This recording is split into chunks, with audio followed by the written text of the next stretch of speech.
Ladies and gentlemen, it is Tuesday in Philadelphia, and the world is as complicated as ever.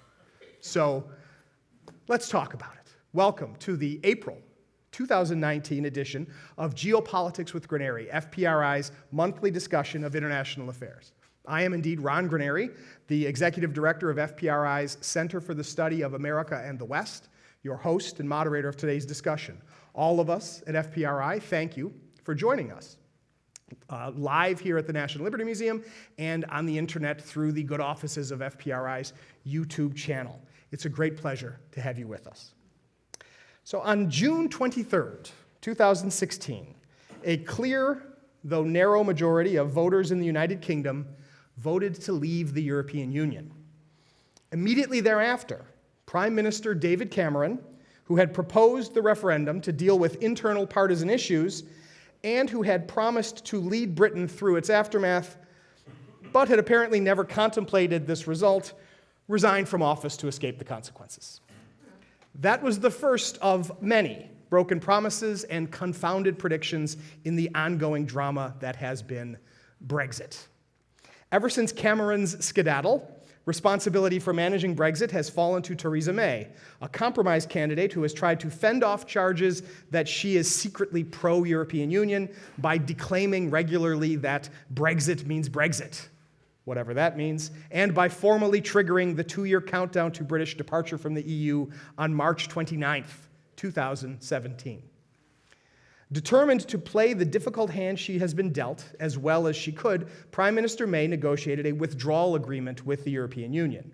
Alas, that 500 or so page agreement has satisfied neither hardcore Brexiteers, who reject the compromises required on issues ranging from the Irish border to exit payments, nor those who still hope for some kind of second referendum to save British EU membership altogether. After watching the withdrawal agreement receive 3 resounding rejections from the House of Commons, the Prime Minister requested an extension from the European Union, as all good students do when they have problems with a big assignment. The current deadline is now Friday, for those keeping score at home. In a studiedly conversational video posted over the weekend, May attempted to reassure British voters that she is committed to Brexit and to reaching a compromise. But after more than a week of desultory talks with Labour Party leader Jeremy Corbyn, whose own position on Brexit can most charitably be described as ambivalent, it is still unclear what she is prepared to bargain away without endangering further support within her own party and government. Today and tomorrow, May will visit Angela Merkel and Emmanuel Macron in advance of the next European Council summit, where Britain's soon-to-be former partners will decide how much longer they will extend the discussions. Brexiteers reject an extended delay, preferring a hard Brexit despite dire predictions of the results. May would prefer a longer delay to gain approval for her deal. The EU leadership is not unsympathetic, but no one can say how long it would take to gain such approval, and questions abound about possible British participation in upcoming European parliamentary elections, a possible British general election, or even perhaps another referendum. Cameron's gamble has exposed deep divisions within Britain's political parties and within the decreasingly United Kingdom. We have only just begun to experience the results. But what have the last 3 years meant for the EU, for the UK, and what should we expect to come from these latest discussions? These questions and yours will guide us in conversation tonight with our guest, Professor Dominic Tierney. Dominic Tierney is a Templeton Fellow with FPRI's Program on National Security and Associate Professor of Political Science at Swarthmore College. He received his PhD from Oxford and has held fellowships at a variety of institutions, including the Mershon Center at Ohio State University, the Olin Institute at Harvard, and the John F. Kennedy School of Government at Harvard. He is the author, most recently, of both How We Fight, Crusades, Quagmires, and the American Way of War, and The Right Way to Lose a War, America in an Age of Unwinnable Conflicts, which, when you talk about losing wars and unwinnable wars, talking about Brexit is perfectly acceptable. His writing has appeared in the New York Times, Los Angeles Times, International Security, and Orbis, among others, and he blogs regularly at The Atlantic. A leading scholar on contemporary international affairs and a valued member of the FPRI scholarly community, we are delighted to have him with us tonight. Welcome, Dominic Tierney.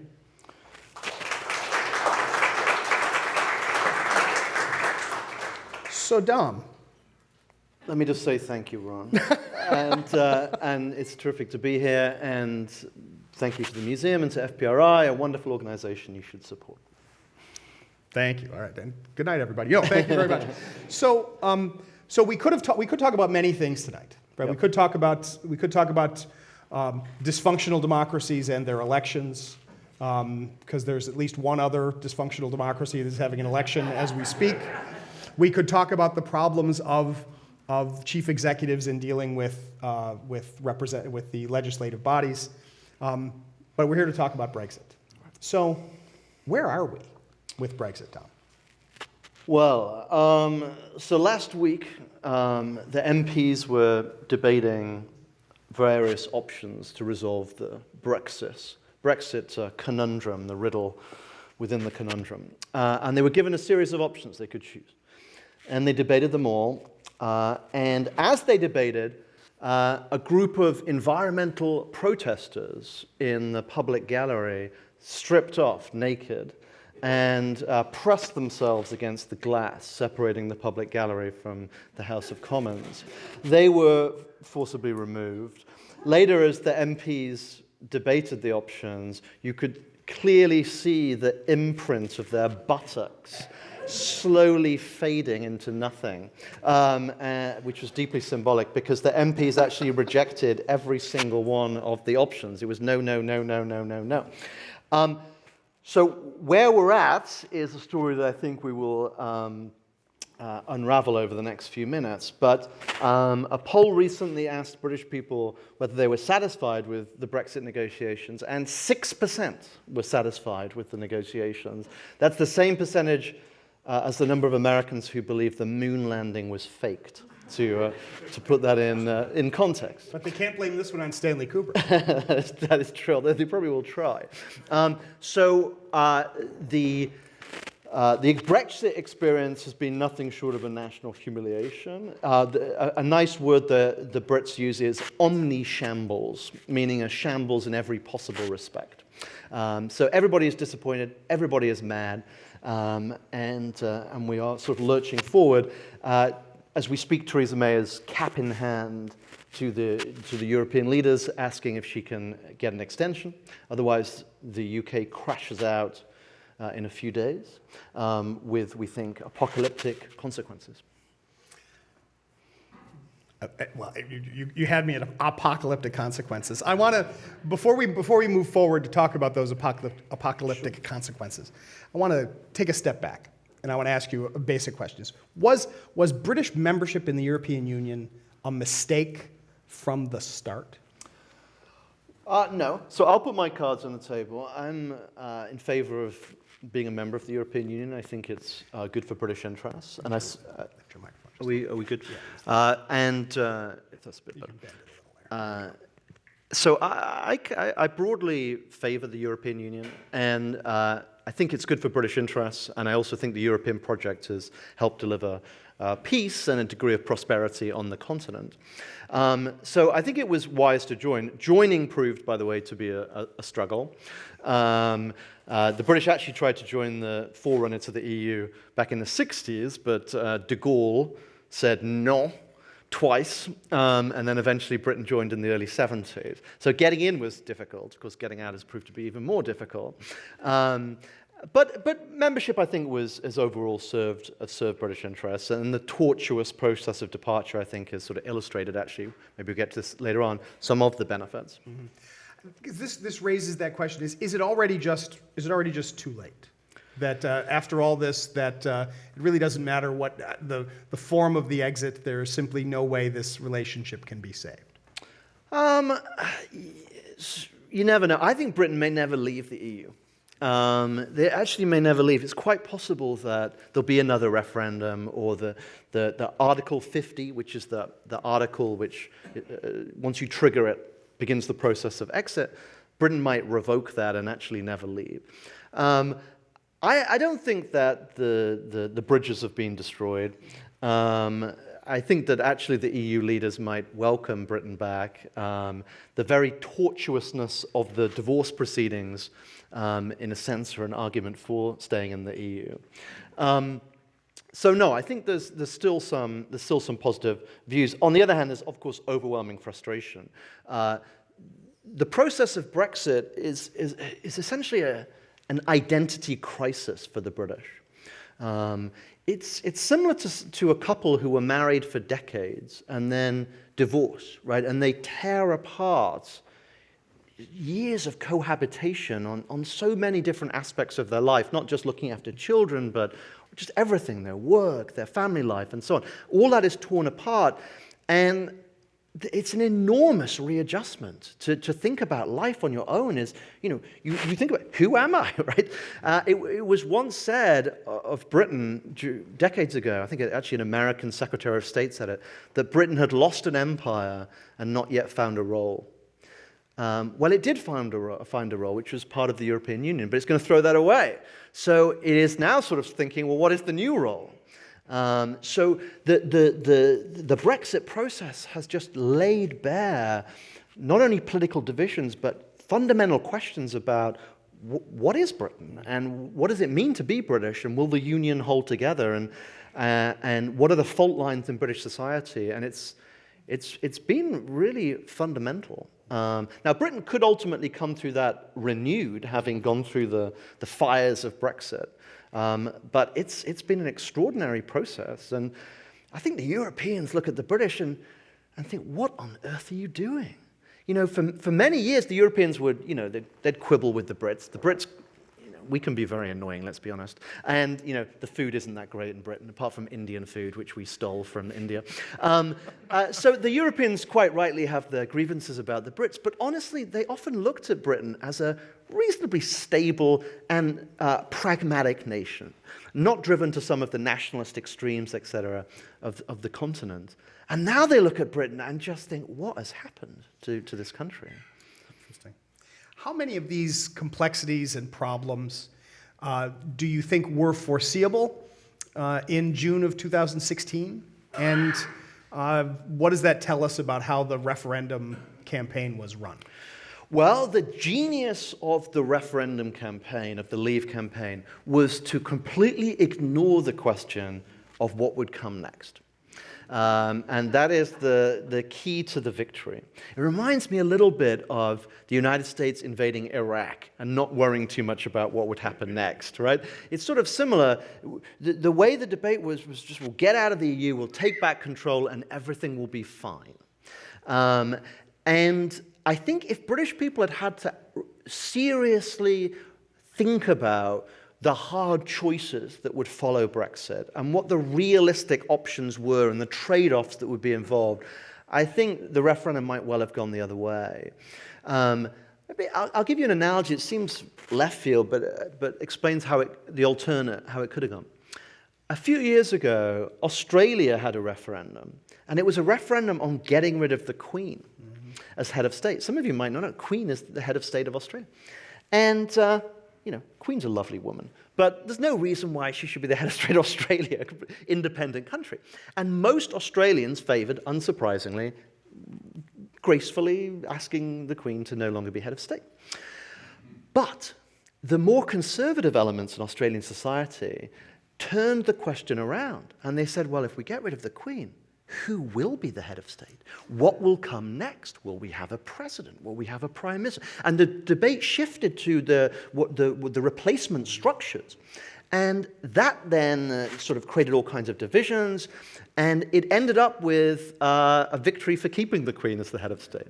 The point is that by shifting it to the question of what happened next, you change the debate fundamentally. And with Brexit, that debate just never happened in 2016. Well, and I think this is the problem. I can think of several referenda where, in the end, the fear of the unknown stopped people. It stopped the Quebecois in '95. Right, good. It stopped the Scots in 2014. Good, yep. But it's not that Cameron and the Remainers didn't try to make an argument. It's just that their argument was based solely on talking about the negative consequence. Right? This was and Leavers were able to dismiss it as Project Fear. And so how do we make sense of it? Winston Churchill said, history will be kind to me because I intend to write it. And David Cameron is allegedly writing his memoirs right now. Yeah, I can't wait for those. But the question is, how will, if there is such a thing as history with a capital H, how will history view the way the Remain campaign made its case? Well, I think they will say they were very effective, right? The establishment of British society favored staying in the EU. That included most business organizations, the trade unions, the major parties, with the exception of UKIP, UK Independence Party. The major parties, Labour and the Conservatives, supported remaining. So the establishment was on side. But of course, the Brexit campaign happened at this moment of anti-establishment sentiment, which has swept not just Britain, but also the United States, right? 2016, Brexit was not the only key political event in 2016. And there's a big overlap between the Brexit referendum and the Trump campaign. The folks who voted for Brexit overlap almost entirely with Trump supporters. There's very similar constituencies. And the Remain campaign focused on sort of economic GDP arguments, and they sort of say, well, if we leave, the economy will be 2.2% worse. And there was very little effective storytelling from the Remain campaign, very little effective emotional campaigning. And it's partly because Europe has never been really an emotional story for the British, and or even for many other Europeans. We can get to that in a second. By contrast, the Leave side kept to a few simple messages. Take back control. End immigration. And it worked. If there's a second referendum, the Leave side already have their slogan ready. They've already come up with a slogan for a second referendum. Their slogan is going to be 3 words. Tell them again. That's it. So the folks who want to stay in the EU will say, well, our GDP will be higher, and the other side will just say, tell them again. Notice the them. Very, very powerful in politics across the Atlantic at the moment, this anti-them sentiment.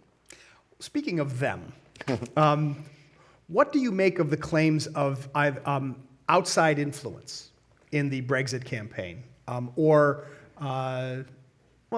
influence in the Brexit campaign? So there is some evidence that Russia intervened and manipulated Facebook and so on. Of course, they also intervened in the American presidential election in the same year. And this is part of a broader Russian strategy to destroy the global order. And among their primary targets is the European Union. Putin would like nothing more than to see the EU fall apart.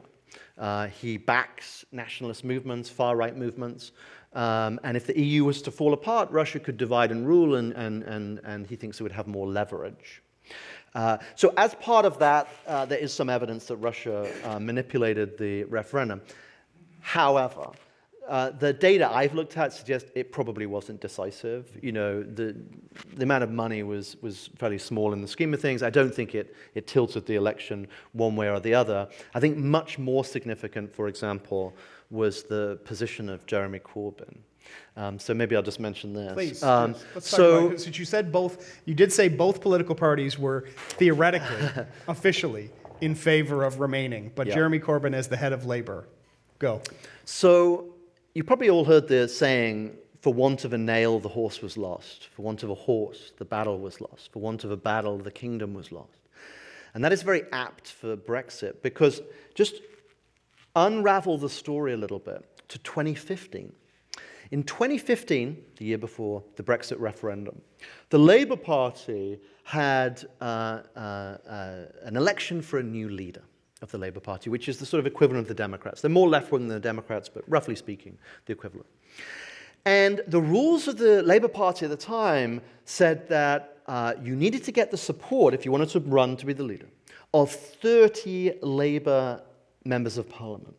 And if you got the support of 30 MPs, of about 250 or so, that would put you on the ballot. And then the members of the Labour Party, who pay a few pounds a year to be a member, there's a couple 100,000 of them, would choose between the shortlist.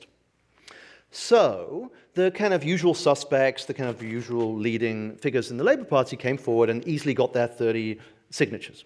But there was this guy called Jeremy Corbyn. Now, Jeremy Corbyn is probably the most left-wing member of Parliament. And he had always been there for years as this sort of, the guy always voting against Tony Blair, saying Tony Blair was a crazy capitalist. The kind of way more left-wing than Bernie Sanders, but a little bit like Bernie Sanders. And Corbyn wanted to get on the ballot. He could only get 10 MPs to support him out of 250. So he couldn't even get on the ballot.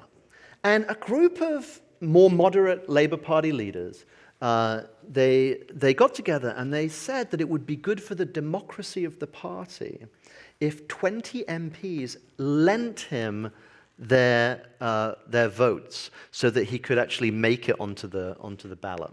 And so 20 people that didn't, can you hear me, by the way? Is it okay. 20 people who didn't really support him at all lent him their votes so they could get on the ballot.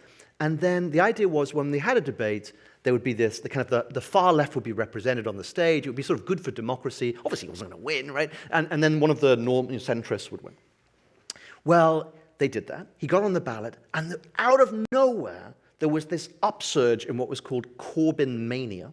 Part of this anti-establishment mood, he ran against the Labour Party establishment. And people who knew nothing about Corbyn just looked in him like a Rorschach test. They saw whatever they wanted to see. And he got something like 70% of the vote. So he became the leader. Now, Jeremy Corbyn has always disliked the European Union. People think in America that it's the sort of the conservative right who hate the EU, coming at it from a kind of, Winston Churchill empire, kind of thing. And there is that constituency. But there's also a left-wing anti-EU constituency who support what they call Lexit. And these guys are very socialist, and they see the EU as a capitalist club that is going to stop Britain from socialist revolution. So Corbyn has always been part of that faction. So he comes to power, and the next year there is the Brexit referendum. Now, Labour Party's official position was to support remaining. But Corbyn was extraordinarily ambivalent in his speeches. When asked, he would sort of say, well, on balance, maybe we should stay. And at the end of the campaign, there was a poll that asked Labour Party people, what is the Labour Party's position on it? And I think a third of them said, I don't know. So the question is, what if those 20 MPs had not lent their vote to Corbyn? Corbyn would never have got on the ballot. A more mainstream Tony Blair-style leader would have been the Labour leader. In 2016, you would have had not just Cameron, but a Tony Blair-style leader every day saying, we've got to stay in the EU, it'll be terrible for the working people of Britain. And that might easily have tipped the referendum, which was pretty close, just the other way. Wow. Tiny, tiny things. These 20 people in a room thinking, it'll be just good for the Labour Party to let a Bernie Sanders type person be on the stage. And a year later, it's a decision that could lead to the unraveling of the global order.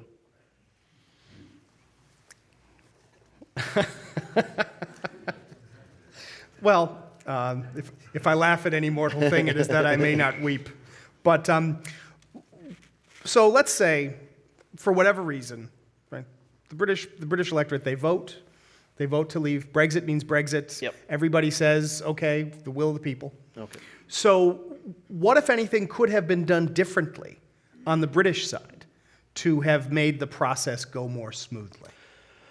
You mean the process of negotiation? Yeah, sort of once the decision went, okay, whatever happens, the referendum's happened, yep. Britain's leaving, Brexit means Brexit.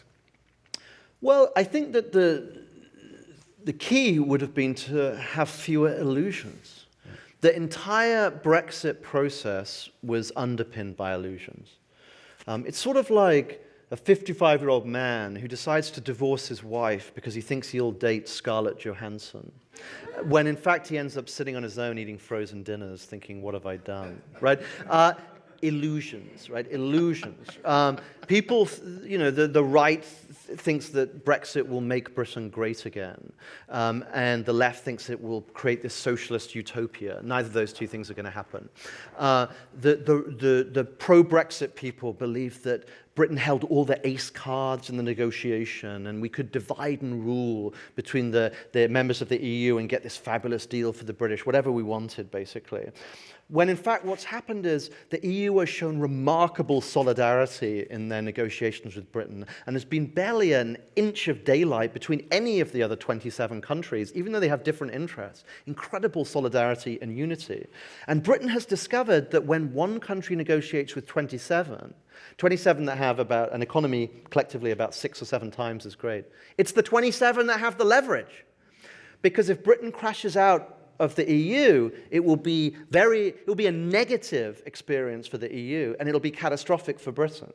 And so in that situation, you don't have to be a negotiation theorist to realize that the ace cards are all on the EU side, and that's how it's turned out. The negotiations have been a series of situations where Britain said we would like A, the EU said no, I'm afraid it's going to be B, Britain said, okay, we accept B. And that's happened time after time after time. And underpinning it were just illusions. And the ultimate illusions are those held by the hard Brexiteers who keep voting against Theresa May's deal. Theresa May's withdrawal deal is a really hard Brexit deal. As you probably know, Brexit doesn't just mean Brexit. There are lots of kinds of Brexit, lots of kinds of relationships Britain could have with the EU. Just like if you divorce your husband, you can have anything from a relationship of never speaking to him to a friendship and so on. So in the same way, there's incrementally many different kinds of relationship. Theresa May, and I think this was a fundamental error, she made the decision that she was going to go for a pretty hard Brexit, and she was going to pass that Brexit solely with votes from the Conservative Party. Even though the referendum had been very, very close. So that the median British voter is either going to be kind of a very, very skeptical Remainer, or a very, very soft Brexiteer. That's where the median British voter is. Theresa May decided to go for a hard Brexit, and she gave a famous speech where she described the Remainers as citizens of nowhere, meaning Britain was divided between the true British nationalists who believed in Britain and supported Brexit, and then these cosmopolitan Londoners who were citizens of nowhere and were rootless, right? So it was a very, very divisive speech, and she made that decision. She could have reached out earlier on to the other parties and said, look, there's a close election, we've got to deliver the referendum, but let's do it in a way that's a softer Brexit that is more inclusive, and she could have done it. She didn't. She also doesn't have a majority in Parliament. This is the other key structural thing to realize. Last year, realizing that she was going to have a tough time negotiating, where she had a very small majority, she called an election. And she thought she was going to have this huge victory over Jeremy Corbyn, and then she would have such a large number of Conservative MPs that she would have wiggle room to kind of face down the hard Brexiteers who are troublemakers and extremists and ideologues. Well, the election actually was a crushing disappointment, and she lost the small majority she had. So actually she's in a coalition now with some Northern Ireland MPs, and that means she has almost no wiggle room. So she brought her withdrawal agreement up for vote, and as you mentioned, it's gone down to 2 of the top 5 biggest defeats in the history of Parliament. And then she chopped the withdrawal agreement in half and tried to get half of it passed, and that also failed dramatically. What she wanted was a Brexit that she could negotiate with the EU, that she could get through Parliament, and get most Conservative MPs on board, and that proved impossible. Proved impossible. Unless your microphone keeps touching your collar. Okay, let me... You can bend the string like I just did there. Okay. There we go. Now we're a little better. Excellent. So I'm going to ask one more question, and then then I'm going to open the floor. And remember, at Geopolitics with Granieri, the first question goes to someone who has never asked a question before. So start thinking about what your question might be. But I'm going to ask, of all of the possible questions, which I'm sure the audience is thinking about, I'll ask the least interesting, because I'll leave the interesting ones to the audience. And that is, so how should we understand the role of the EU in all this, right? Some Brexiteers do criticize it's the European Union as being mean, as being vindictive, is going out of its way to make things difficult. Yep. How should we understand the role that the British have played, or that the EU has played in these negotiations?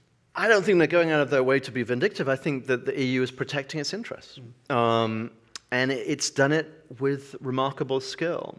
The British believed that they would, as I mentioned, play off these different EU members because there were a lot of Polish people living in Britain. So the British would sort of take the Poles aside and say, well, why don't we get a little side deal with you? And then and sort of divide and rule.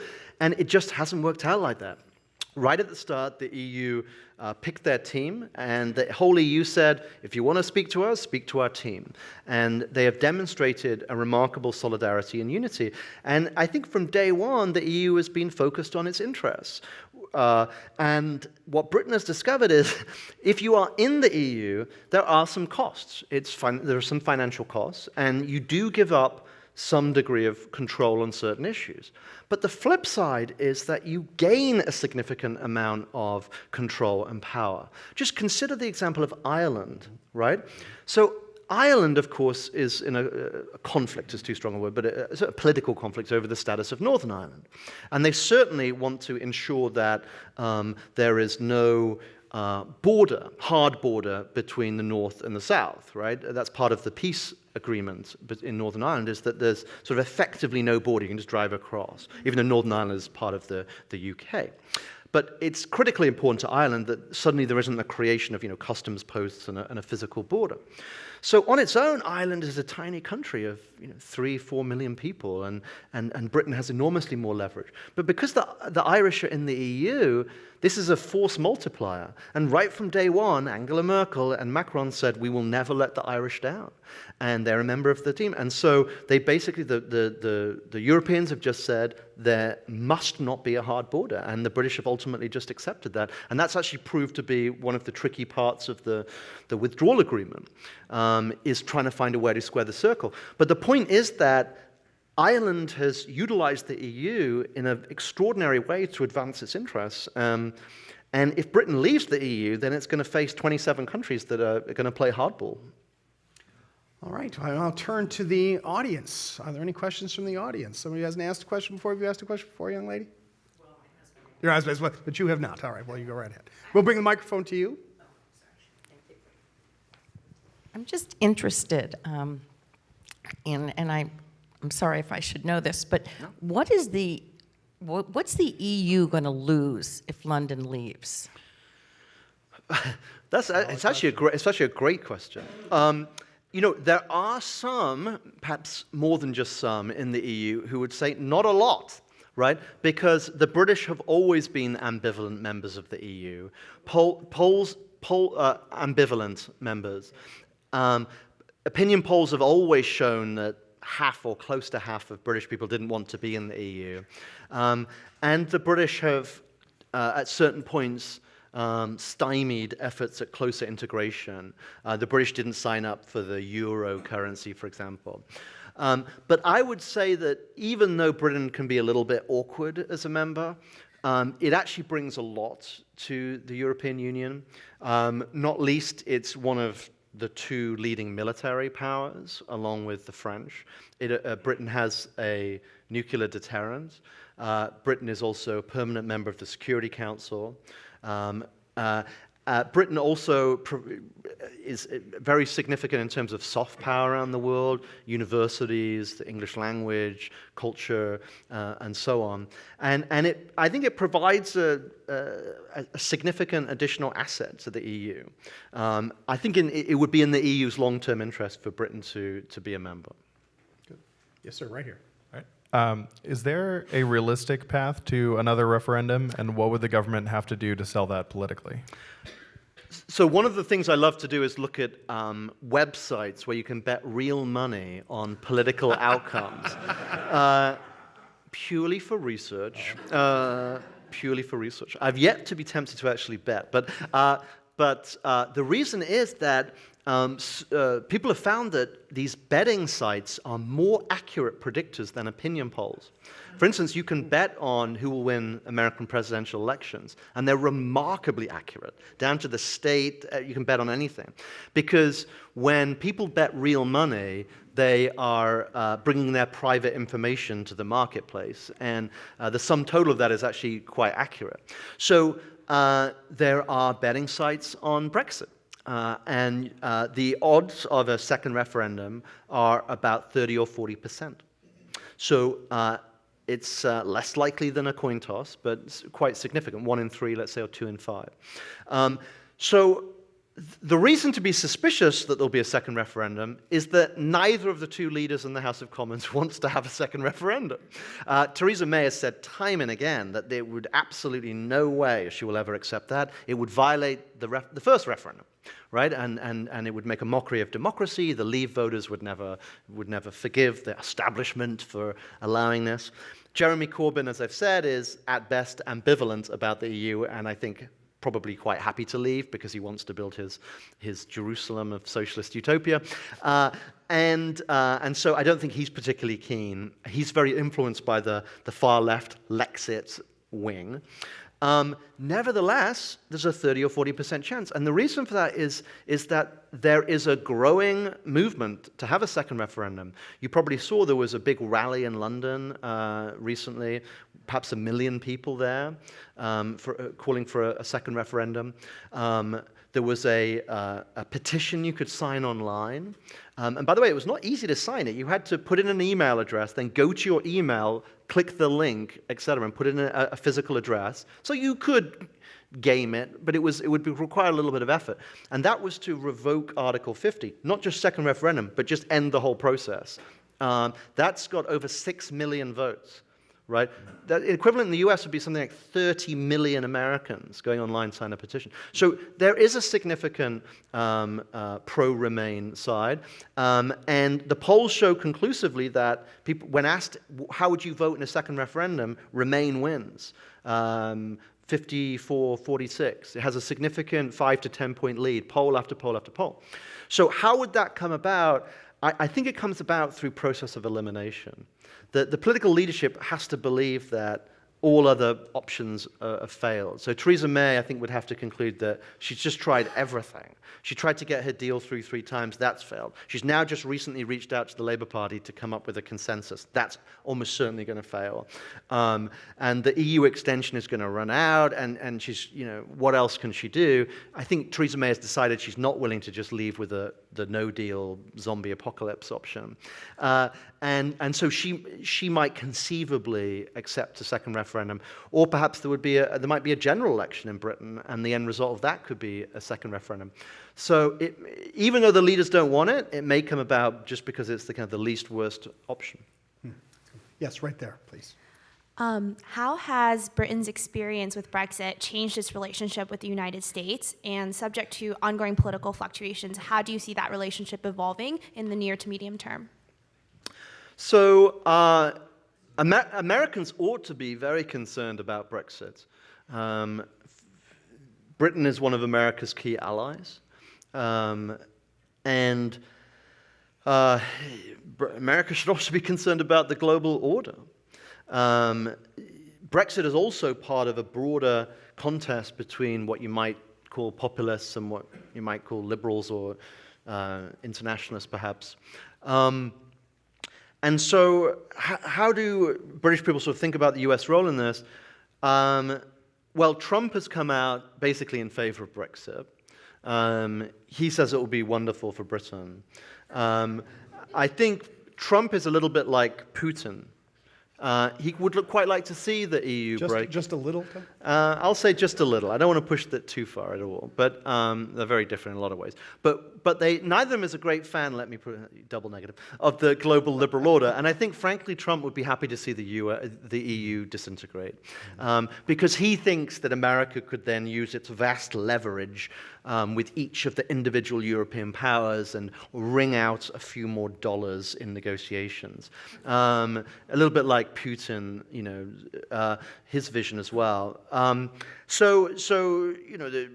He said, Britain can sign a trade deal with the US the moment Britain leaves. Of course, the US would have all the leverage in that trade deal, and Britain would find itself accepting the scraps from the table in such a negotiation with the United States, right?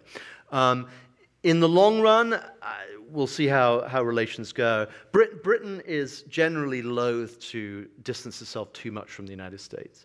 I'm always reminded about what happened after the last great crisis in British foreign policy, which was the Suez Crisis.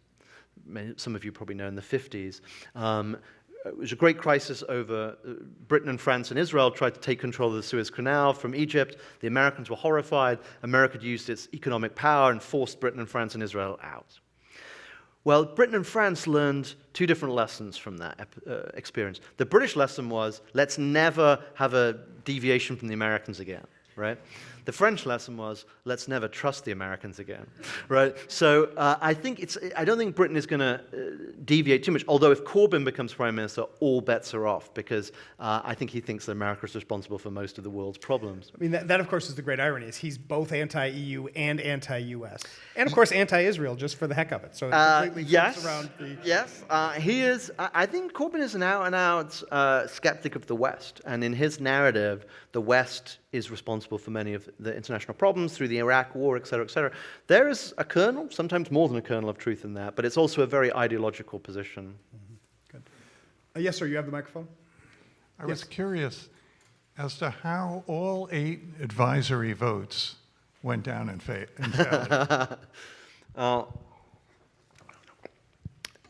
So just to fill folks in who don't know about this, as this exhausting process lurched towards the end game, Parliament actually has taken partial control of the process away from Theresa May. And they are sort of Parliament is independently trying to work out a solution. And so Parliament decided to have some what are called indicative votes, where essentially MPs were given a variety of different possible Brexit solutions, including having a second referendum, revoking Article 50, through to a softer Brexit, perhaps being part of the EU's customs union, or even the single market, which would be almost like being a full member of the EU. That's where Norway, for example, is at. And so MPs went into the lobbies and they checked off the options that they liked, and the hope was that this was going to reach a clear consensus. And then John Bercow, the colourful speaker, read out the votes, and every single one failed. Every single one didn't fail to get a majority. The Guardian newspaper's headline was, "Parliament speaks, no, no, no, no, no, no, no." And so the reason is that Parliament knows what it doesn't want, which is a no-deal Brexit. It doesn't know what it wants. And each of the options seems awful. It reminds me a little bit of something that happens if any of you guys play chess. There's a moment in chess, and I love this word, called Zugzwang. Zugzwang is I think it's a German word, maybe. Zugzwang. That's, okay, the expert. And it basically is a situation where every move is awful, and you don't want to move, because you don't like any of the moves, but you have to. And that's a little bit how the MPs see it. They look at all the options, and none of them seem particularly attractive. A second referendum would be seen as a betrayal by half the country, right? On the other hand, a customs union would be absurd, because Britain would actually no longer be able to have separate trade deals, for example, with the United States. So we'd have Brexit, but we wouldn't be able to do the one thing that people wanted when they left. Okay, well, so let's be a member of a closer member of the community. But then that means freedom of movement if we sign up to the kind of the core principles. And so each of the options, the negatives are so sharp that we were not able to get a majority. It may require a new vote process where you have to rank the preferences, and then you obviously end up with some sort of majority if you get everyone's third choice or something. So I think Theresa May has said that if her current negotiations with the Labour Party break down, which they almost certainly will, that she will actually move to have some sort of new indicative vote process, maybe through that mechanism, which most likely would end up with a majority for a softer Brexit. But here's the problem. A softer Brexit, I think, as a Remainer, is less bad than a hard Brexit. But it's also the most absurd option, because it's the option that is less damaging, but is just most obviously worse than just being in the European Union. So, for example, if we're a member of the customs union, which is seen as the most likely compromise option, right? What it means is the EU makes trade deals around the world, and Britain has to live with those. But we have precisely zero say over those trade deals. Britain is a great power, at least a medium power. It's a permanent member of the UN Security Council. And our trade policy would be set by the EU, and we would no longer have a single vote in their decisions.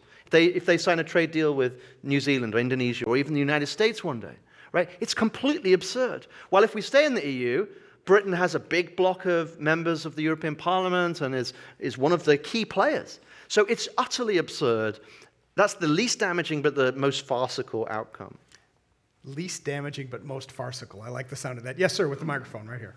What was the effect of the Rupert media empire on the referendum, and what is their the position of the Rupert Murdoch, yeah. Murdoch Yep. today? So Murdoch is, I think he's 86 years old now, remains an extraordinarily influential figure in British politics. I remember as a youngster, back in the 1992 election, the Conservative Party unexpectedly won, defeated Labour. And The Sun, tabloid newspaper in Britain, probably the most widely read, their headline very famously was, "It was the Sun what won it." Not very grammatical, but actually quite accurate. Because Murdoch basically built up a media empire in Britain in the 80s and just unreservedly backed Margaret Thatcher, just put these big cannons behind Margaret Thatcher. And in Britain, newspapers, not like American newspapers, where there's some distinction between the news and the opinion pages. So, for example, if you might read the Wall Street Journal, right? The opinion pages are pretty conservative in general. But the news is first-rate news and does not have, in the main, a clear agenda, right? You can, Democrat, Republican, you can read it and sort of get the facts. The New York Times, you might say, is a little liberal-leaning even in its news, but I think they try reasonably to follow journalistic standards. So in Britain, it's not like that. The newspaper is partisan from page 1 to the very last page. They just don't even mention stories that don't pursue their particular agenda. If you are left-wing, you read The Guardian or The Mirror. If you're right-wing, you read the Daily Mail or The Sun or the Daily Telegraph. Everyone has a newspaper, and it tells you which party you support. So Murdoch is very influential, and he backed the Leave side in the main. And then since the referendum, his empire has really shifted in favor of Brexit. Interestingly, though, the polls show actually that Remain would win, despite the media actually pushing this Brexit line. And if you pick up most British newspapers, the narrative is there's a betrayal of Brexit happening, a stab in the back by the establishment. That's what most of the newspapers are pushing. Interesting. Back there, young man with the microphone. Yes, please.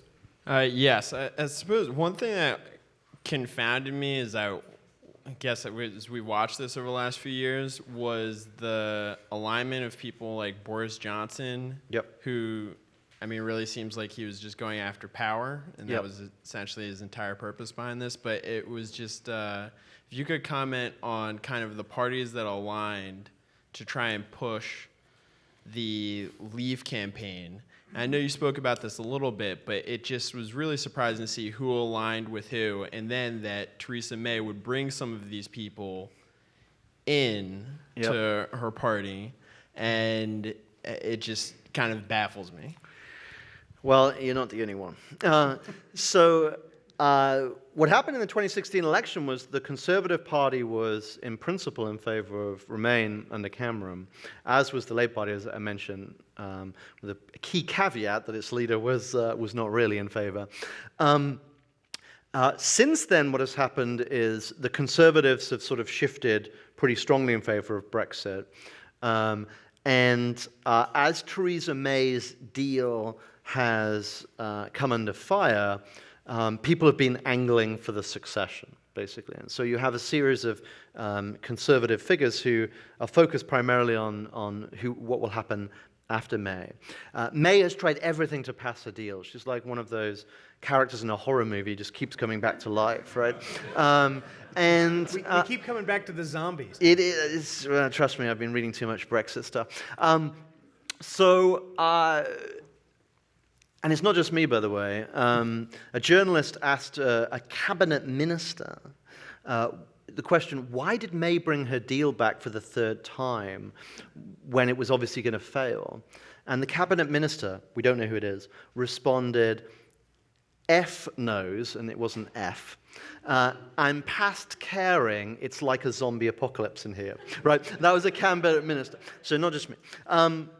So in any case, Theresa May, in desperation, played her final card. She said, if you vote for my deal, I will quit, right? And you can have a new leader. As soon as this is passed, you have a new leader who can carry on the negotiations because there's still years of more negotiations over trade policy, etc. You have a new leader, and that failed.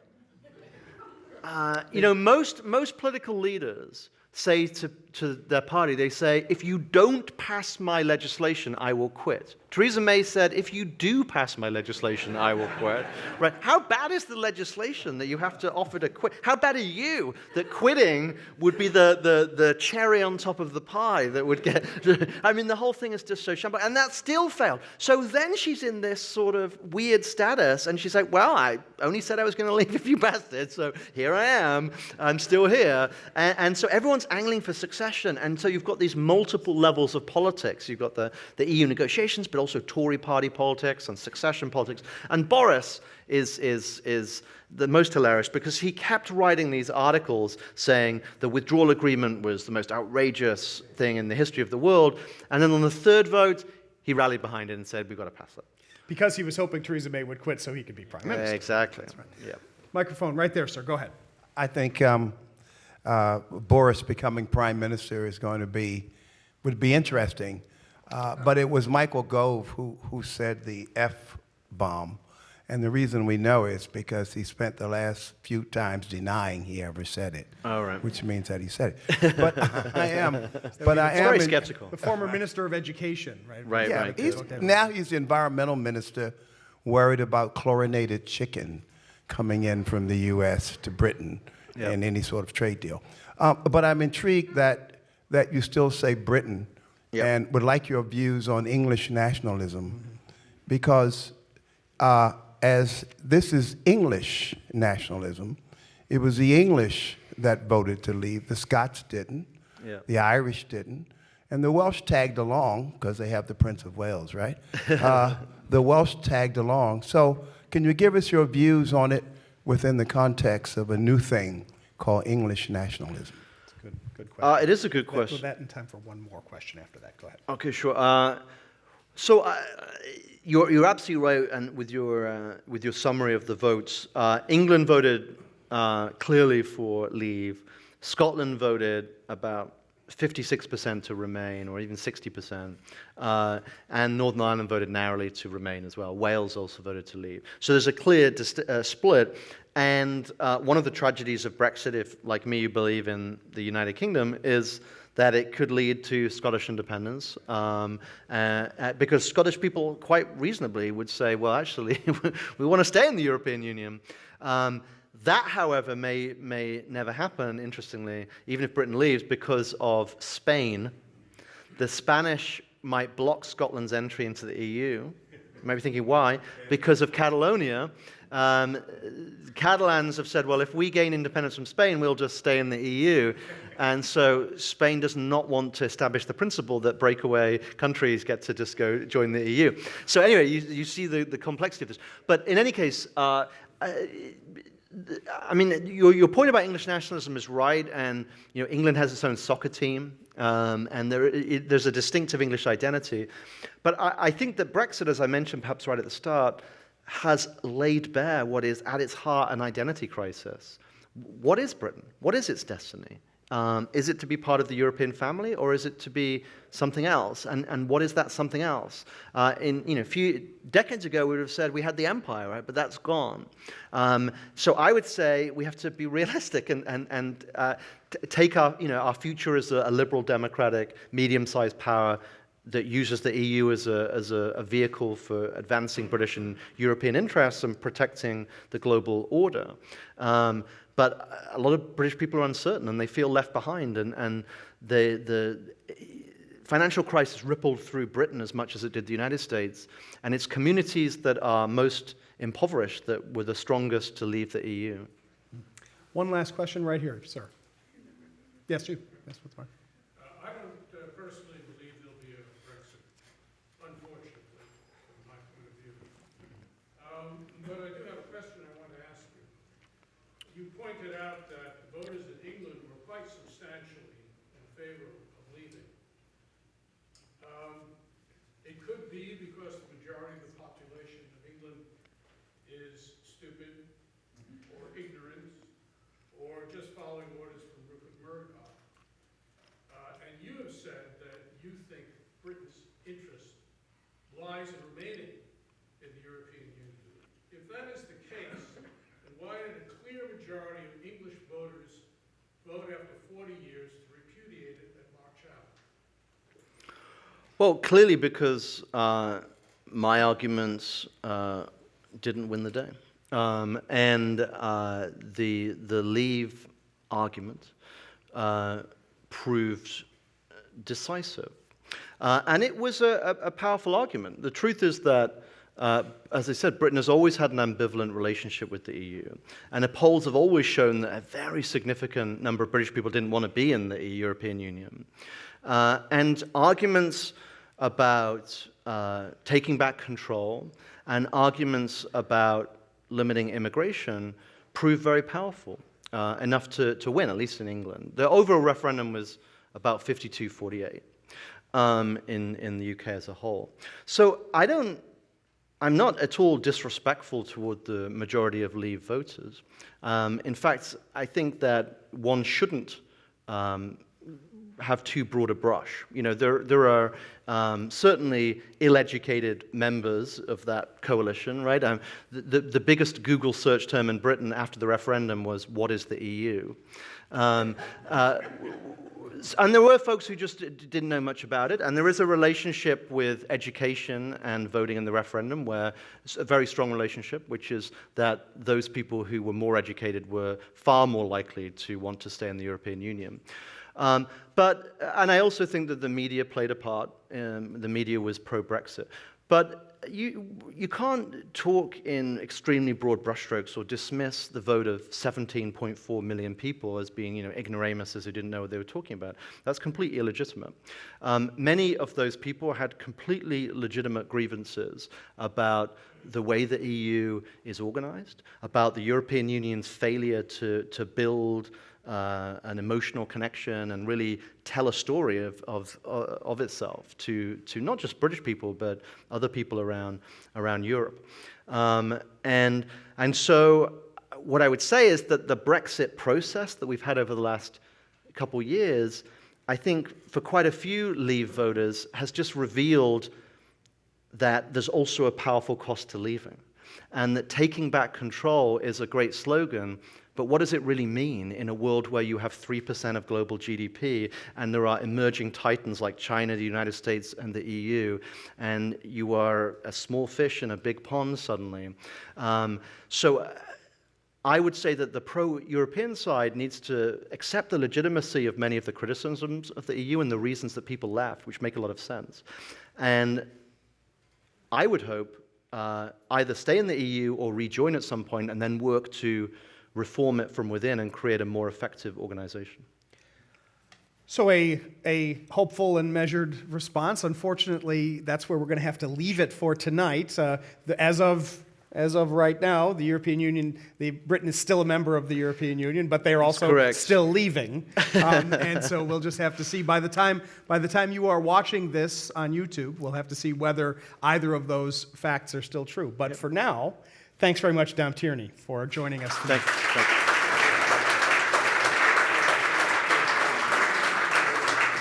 And FPRI would especially, once again, like to thank the National Liberty Museum for hosting us tonight, would like to thank the Stanley and Arlene Ginsberg Family Foundation for their generous support for this program.